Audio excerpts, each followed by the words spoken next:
Hey guys, it's Jesse. If you've been around a lot of entrepreneurs, and you've probably noticed that there's more differences about them than just what they do for a living. They think very differently. And there are a lot of different, obviously there are all kinds of entrepreneurs, but there are certain traits and certain habits that a lot of them have in common. And as I've made friends with different entrepreneurs over time, I've been able to identify several of these. And one of the most obvious differences that I've found is that successful entrepreneurs tend to think very differently about problems.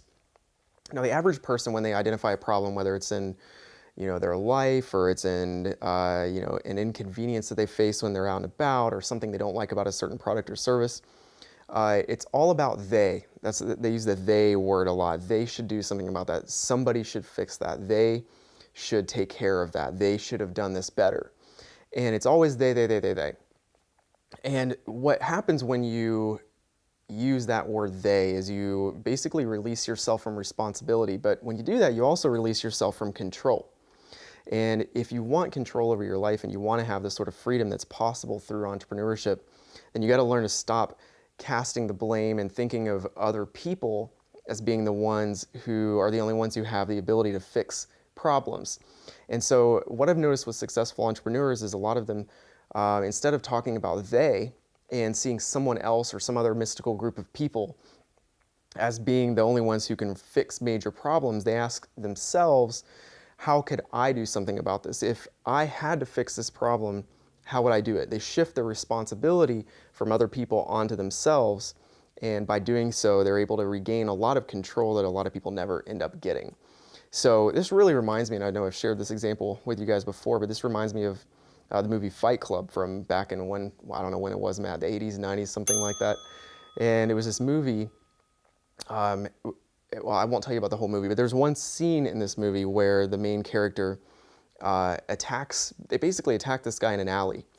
And they hold a gun to his head, and he had just come out of the back of a pharmacy, and he lived there. Or he didn't live there, he worked there at the pharmacy, and so he came out the back door in the middle of the night, he had a night shift or whatever, and they basically ganged up on him and held a gun to his head, like I said, and I'm going to butcher this, I'm sure, but they basically said, "What's your dream?" And they're holding the gun to this guy's head as they're demanding that he tell them what his dream is. Of course, it takes him a minute to get his bearings because it's such a weird question to ask in a time like that. Eventually, the guy says, "Well, I've always wanted to be a veterinarian."